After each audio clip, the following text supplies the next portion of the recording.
Hey, what's up, players? Shikara and I back again. We're going to be doing another one in our Intel Bytez series, and we're going to be talking about a one in the news vulnerability, but it's been undetected for 5 years, which makes it pretty crazy. This is kind of next level stuff on the malware thing. I'm really digging how this actually happens and how it evades. So we're going to talk about something called BPFDoor. And the BPF standing for the Berkeley Packet Filter, and how it's used in this particular malware. This video series, Intel Bytez, goes over different cyber threat intel topics and OSINT, dark web, a little red team, that sort of thing. So that's kind of the gist of what we're doing with this channel for Intel Bytez. And today's topic, again, we're going to talk about BPFDoor. This is mainly for those that don't want to read fully through deep analysis of this, because it is a bit technical. So I'm going to try to break it down in my manner and also do a demonstration with a proof of concept to kind of drive the point home as well as what it is. But we definitely, as security professionals, need to have this on our radar. And I recommend at the end, when I show you a BPF scanner being used, that you use it on your Linux machines. And this is specifically toward Linux because of the certain pieces of the attack. I'm going to include some links as well in my video channel for the analysis and the information that I was getting from the different sites like Snap Attack and specifically the Sandfly Security one. Also props to Kevin Beaumont, who kind of made this public, if you will, on Twitter.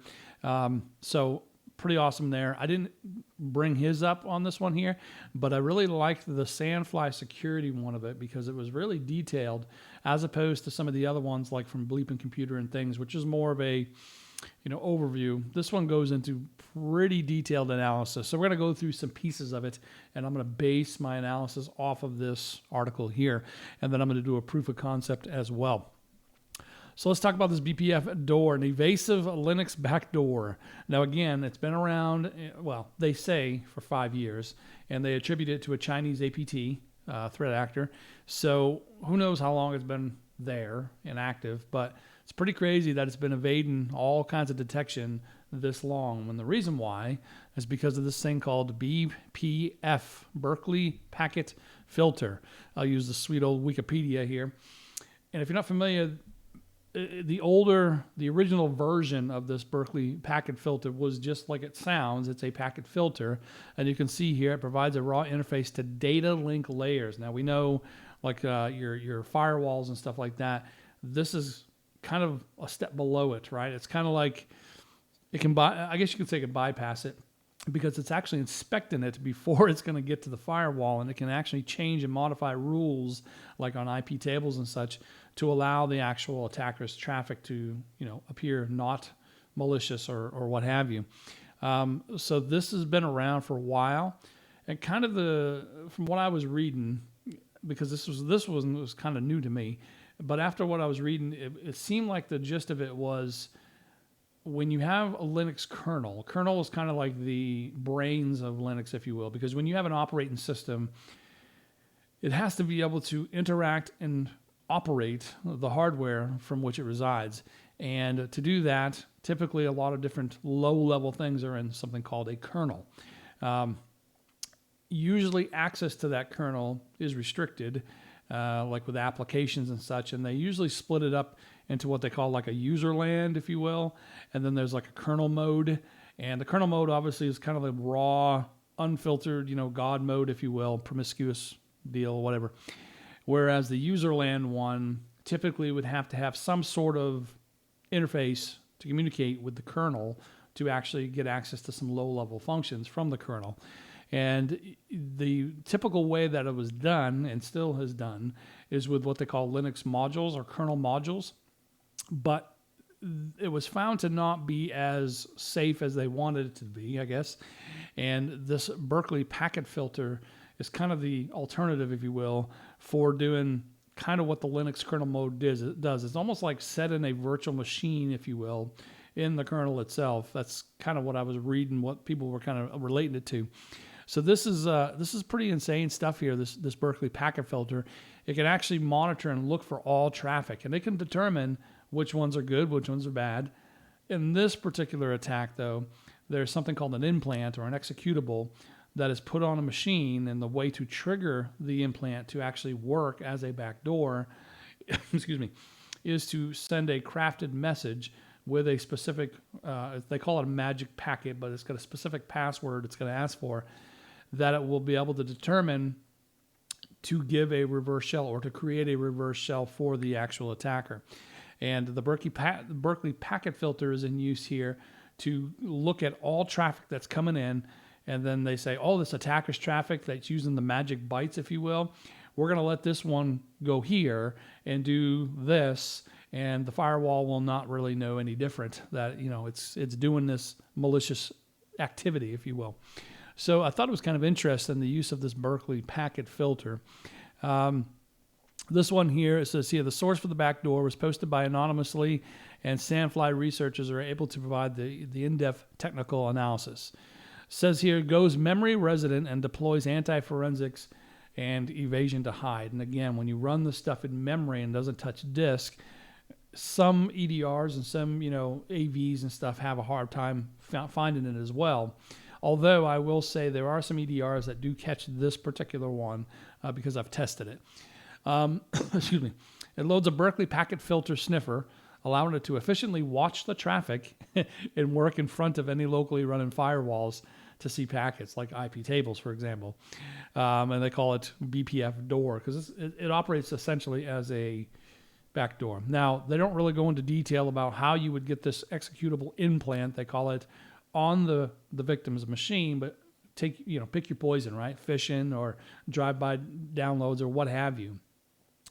The actual implant is the thing that is the crux of this particular malware that's here. Now, again, we're not saying that Berkeley Packet Filter is malicious or evil. We're saying they're using it, in this case, for evasion. It says here, upon receiving a special packet, in other words, one that has a password that you put in, a specific password, it will modify the local firewall to allow the attacker IP address to access resources such as a spawn shell or connect back bind shell. Now, the caveat here that should be known is that you do have to run this implant as root, because it does have to do some things that do require root privileges. So that is one, I guess you could say, quote unquote mitigation, if you will, is that hopefully your web server admins for Linux or what have you are not running it as root. Let's hope that's not the case. But yeah, that's a caveat that I don't know if they mentioned that in this or not, but I know that's one that you definitely need. Source build-in size and compatibility is just talking about it was Linux specific. It can be easily ported to other platforms if you modify whatever the source code is. So the conceptual piece of it can be modified for other operating systems as well. But this one is specifically for Linux. It says here the dynamically linked library is small, about 35K, and statically linked, it grows to 1 meg. And if you want to know the difference, like dynamically linked would mean that the binary will run, but it will pull in libraries and pull in what resources that it needs dynamically, whereas with statically linked, everything is packed into the executable itself, so it doesn't have to do that. Therefore, it's a little bit bigger than your dynamically linked one. All right, let's take a look at the steps for the implant. And by implant, I mean the executable that is going to make this particular reverse shell command remote code execution deal possible. So the implant itself is some code that you can find over on Pastebin. And I'll put these links in there as well in my video channel. But right here is a link to one of the samples for this that they had found. And it has pretty much, everything you need to go ahead and create and compile, which we will do here in a minute. But this is the implant right here, essentially. And then you also have a controller, which a sample of it was found in Malware Bazaar, which is a great site to be able to go ahead and get some malware for that. So let's take a look at some of the initialization sequences, and we'll see later when I run my POC if any of these things are actually happening or the case, if we can try to detect it, because it is difficult for a SOC team to detect this, but we'll go into that. So first, copy the binary. It copies the binary to dev SHM, which is typically your RAM disk, and that's, again, I believe, cleared out whenever you turn off the computer, right? It's all memory type of stuff here. Here's the interesting IOC that I guess you can use, because I can tell you for a fact that a specific EDR did catch this. So it does catch this wording right there. So that is something that if your current AV or EDR doesn't catch, or you can write your own rules, I would look for that there, because that's the typical IOC for this sample that they're talking about. And I can tell you for a fact that it did catch mine, specifically this one. Fork itself and run fork. Fork basically meaning that it's going to make a copy of itself, if you will, parent-child type of situation. And then a init flag would kick it off, right? It would start it up. The forked version timestamps, and by timestamp they mean modify the actual access times. So when you are an admin and you're kind of doing like some threat hunting or whatever, you want to investigate a particular incident, sometimes you'll look at the properties of a file and you see what date it was modified or maybe even created. So timestamping is modifying that to throw off the investigation, if you will, of admins. Like you can set a file to be created in 1980 if you wanted to, whatever. Greatest error ever. This one is also interesting here. It says the forked version creates a dropper at var run haldrun.pid. That's another IOC that actually didn't get caught, but I know it is there, or it should be there. We'll see in our POC. To mark it as resident and prevent multiple starts, because we don't want it to, it needs to be able to run efficiently and not be bogged down. So we don't want it creating, numerous versions of itself. So it has to be able to remove it. So the original execution process deletes the time-stamped KDM, this one here, and then it exits. So there's another detection that you can try to do as well that I'll show you a command for at the end, where you can look for like recently deleted, for example, like this one here. This particular one, for any processes that are running, you can say, well, let me look and see what has been recently deleted. And it can kind of give you an indicator that, this is that particular attack happened, because it will delete it when it runs, or is supposed to. Forked version remains resident and monitors traffic for magic packet to initiate attacker operations. So we have the victim. In this case, my victim will be an Ubuntu server or an Ubuntu machine that's running a web server on port 80. And it will be just port 80, and it'll be just the web server, and everybody will be accessing it just like normal, except for one person who will go ahead and send to it with a specific magic packet, if you will, and a password that will say, oh, well, this one's special. This one needs to go ahead and go here and allow this person to create this, reverse shell and do some command as root. So it won't mess with the actual accessing of the web server as normal for everybody else that's doing it normally. But for that one person that does know the secret, if you will, it will go ahead and modify that. And let me go ahead and silence my phone here. My bad. There we go. All right, and persistence is the key here, because again, it is a backdoor. So here, the implant itself has no persistence mechanisms, as it's highly focused on just a single task. Persistence would need to be initiated by the attacker in some other ways, such as RC or init scripts or cron tab. So in other words, the attacker itself would have to go ahead and modify it to be able to be redone or restarted, maybe at a reboot, things like that. This particular implant, at its initial core of it, will start off by using the dev SHM, which is typically what you'll see attackers using. And for those that do CTFs, capture the flags and such, that's typically where you'll put some of your stuff. I've seen that on multiple CTFs from people doing it. Pretty interesting. Incident response teams that finds this implant operating should assume the real binary is somewhere else on the file system. Why? Well, we saw up here that it copies itself and puts itself somewhere else. So we already know that that's the case, but it uses this first to get the binary rocking and rolling. So here's the timestamp stuff. This isn't entirely relevant, but this is what I was talking about, whether it modifies the actual date. In this case, it looks like 2008 showed that the actual one was created there. So interesting. Here's you'll see this in my POC. The implant creates a 0-byte PID file over at var run haldrun.pid. And this file is deleted if the implant terminates normally, but if there's no problem, like a hard shutdown or crash, it may be left behind. And we'll see if that's the case on ours. And actually, before we run the controller script, we'll do a look and see if it's there just from running the actual binary. After the binary starts, it deletes itself, making recovery harder. However, recovering a deleted process binary on Linux is trivial once it is running. And here's that command right there about checking to see if something was recently deleted. And you can see right there the KDM temp flush right there. They're able to see that. So for the SOC teams, you definitely want to take advantage of that. A lot of this stuff here for the detection is manual, and it's difficult to scale, right? It's not efficient. So they, of course, this site, Sandfly Security, I'll just give a disclaimer.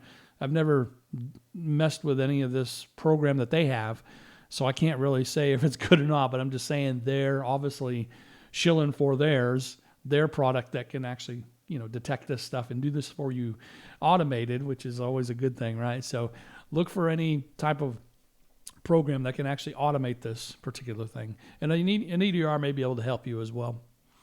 Masquerading, the binary masquerades its name by selecting one of 10 names randomly. So that's kind of an interesting deal there, but not entirely relevant on this right now.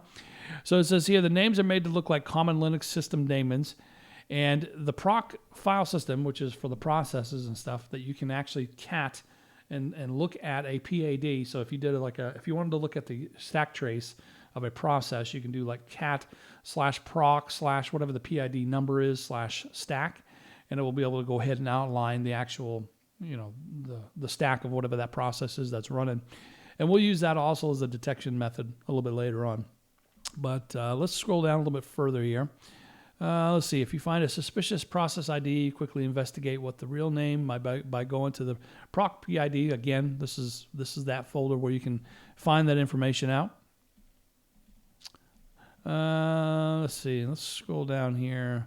What's this one here? Oh, they're making a little environment variable. Last thing the implant does, fully resident. You start a process on Linux, stores a lot of useful forensic information. Environment wipe the implant uses is interesting because it wipes out the third argument to the main, which is the environment variable. Oh, okay. So this one here is talking about making sure that there are no environment variables left on the run-in process. Again, this is just to evade detection or investigation. Anyways, we get kind of the gist of what's going on. It gets pretty technical here with all the different code, but you can see right here, for example, this is from the implant. This is what they call an if-else. It's conditional. So they say, if this blah, blah, blah is true, then do this. If it's not true, do this, which is the else. So we can see here that it is looking on either UDP, ICMP, or TCP, but it also is requiring the data. So they're saying normal traffic comes through, sure, let them go to the website. Yep, normal traffic. As soon as a packet comes in, though, that is either UDP, ICMP, or TCP, and includes, quote unquote, the magic packet, which in this case I believe is this one, which would be the password, then return true, and let's kick off this backdoor shell, if you will. As a matter of fact, let me look here for a second. So if we look up, and I just know this from messing with it, but if I do a control find for just for fun, you'll notice that this is the actual password, and this is the actual argument that they're talking about. This is the magic string that they want to have passed in this particular case. By the way, this is the actual renaming, the 10 names that it's picking right there. That's the part of the code that does that. But this right here is the actual password that we'll be using for this attack to kick off. So that's what it's basically trying to say in this instance, I believe, is that once that just for fun is true, then return true and do whatever the damage is that we have. Otherwise, just continue on as normal and let the person browse the web, and nobody's the wiser. So that's kind of the idea of what they're doing there. And again, using this BPF one, That's a lower level than your local firewall. Like let's say in Linux, we'll use like say IP tables more than likely. This means that even if you run a firewall, the implant will see and act upon any magic packet sent to the system and won't necessarily give it to the firewall and just say, hey, these aren't the droids you're looking for, right? One of them type of deals. So pretty awesome here. It says the firewall running on the local host will not block the implant from having this visibility because, again, the Berkeley Packet Filter is at a lower level in this case here. So pretty awesome. Now, this is also pretty interesting here for detection purposes. Apparently, the malware, this particular sample, can be viewed with this particular one right here, receive MSG. That if we look for that specifically with the processes, like I mentioned earlier, you can cat/proc/PID/stack.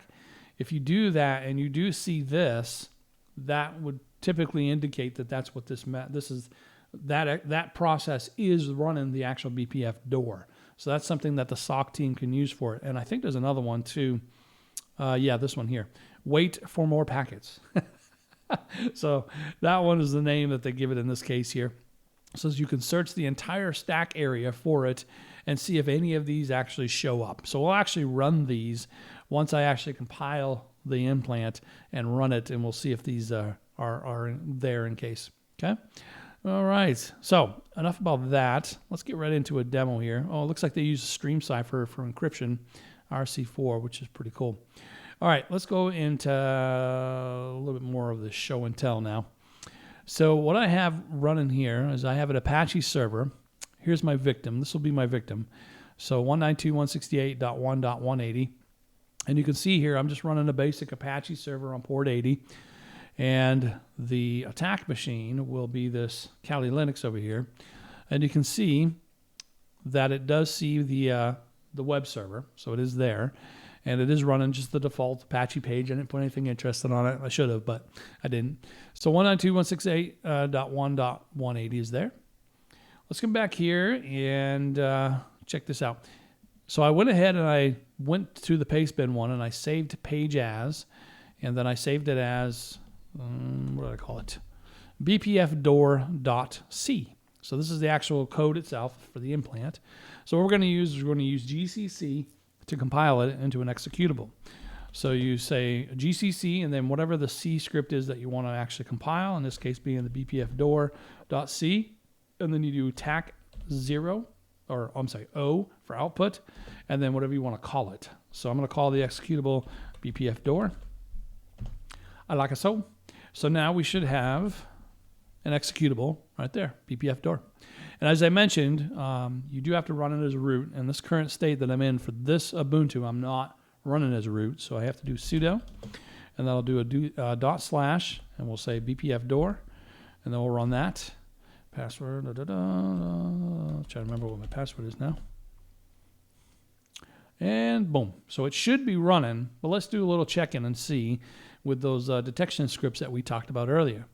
So in this case here, let's go ahead and let's do this one here.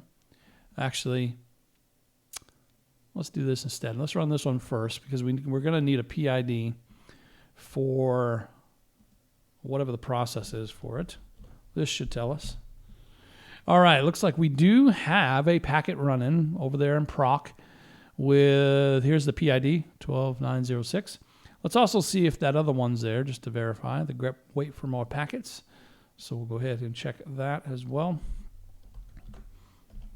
Awesome, so it is there. So that means that our PID would be, whatever that number is there. So let's copy this. And we're gonna specifically look for that, just to kind of show you the deal. And I'm gonna change this to be the PID that we see, which in this case is 12906. There we go. So we can see, here's the receive MSG, here's the wait for more packets. So that is a way that you can detect if the actual implant is running on a machine outside of the scanner that I'll show you at the end of this video as well, which is pretty cool stuff. I don't know if this will kick off because I think it has to be created first. So I doubt there'll be anything here currently, but let's just check anyways. Yeah. All right, so we know that that's there and ready to rock and roll. We don't have anything deleted because we haven't kicked off anything. So let's come back over here now to our Kali Linux. And what we're going to do is we're going to grab the sample for the controller. And the controller would be the attacker using this to actually kick off. It's kind of like sending the magic bytes, if you will, or the magic packet as they call it, and enter in the password. So let's go ahead and copy that and grab that sample. And again, this is the sample that's in the wild. So if there is other ones that are come out later, sure. Let's see here. Let's download the sample. And the password is infected because they're getting this from VX Underground. VX Underground has a running joke about where people keep asking them what the password is. It's funny to watch that on Twitter. All right, let me put this. Let me put this in my downloads. Save it. Awesome. All right, let's go and navigate over to our downloads folder. Awesome. So we got a zip file there. Let's just go ahead and unzip it. Whoops. Let's just go here. And extract it. Now this, I don't believe, there's a lot of EDRs that may not actually catch this. It depends on if your EDR does quarantine on write type of stuff. So I guess that depends on it. I know Windows Defender is pretty good for that sort of thing. All right, we can see it as an ELF file right here, executable for Linux here. So let's go ahead and just rename it. So I'll say move MV for renaming. I'm going to say MV, and we're going to do the .elf file. I'm just going to call it controller. Sounds good. All right, so we now have the controller. Let's go ahead and use our chmod to make it executable. So we'll say chmod. We'll give it a +X. And do it for controller. Awesome sauce. So there's been some researchers that have reverse engineered this binary, and they were able to determine that there is actually some switches, arguments that are needed for this particular controller. Now you can actually go ahead and just use strings if you don't want to get into like the reverse engineering with a debugger and such. But you may be able to go ahead and look at it by doing strings, and then you can say controller. And then I think there is a portion of it, right here. So this is where you can see right there the switches, the H, the D, and the S. H, I believe, is the target, I think it is. And then D would be the port that it's actually listening on. And then S would be whatever port you wanted to listen on, because it's, like I said, it's taken this magic packet, if the password is correct, and it's able to go ahead and open up and create this backdoor, and this would be the port there that you're going to be using for that.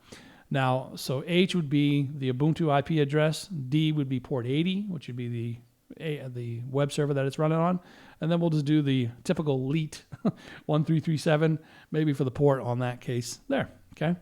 So I already go ahead and do that right here so I can save a little time. So let me copy that. So you can see right here, TAC H, this would be the victim, the IP address. This is the port that we want to listen to. And don't forget that the implant stated UDP, TCP, or ICMP in that particular one. So as long as the port is some sort of TCP or UDP, which it's probably going to be, that can be used from any attacker from any of those ports as long as it's running that TCP. But I have to specify, in this case, what the actual port is. And this is the one I do want it to listen on for the implant. So let's go ahead and grab this bad boy here. And I am running a sudo, I am running as root on Kali, so I don't need to do the sudo on this one. So let's go ahead and run that, and let's see what happens. Password, so it's just for fun. Bada-bada-bam, pop, pop, pop. Now the server drops, so it does the crypt right here, which is the actual RC4 stream cipher. You see here it says using port 80, which is the web server that's on it. It's listening, though, on port 1337, and then you see this big mess of nonsense down here. Now check this out. If I do ID, pop, pop, pop, now the server drop. We can see I am root. I am root.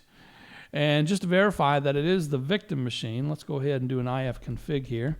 So it should show 192.168.1.180, which we now know, obviously, is our victim.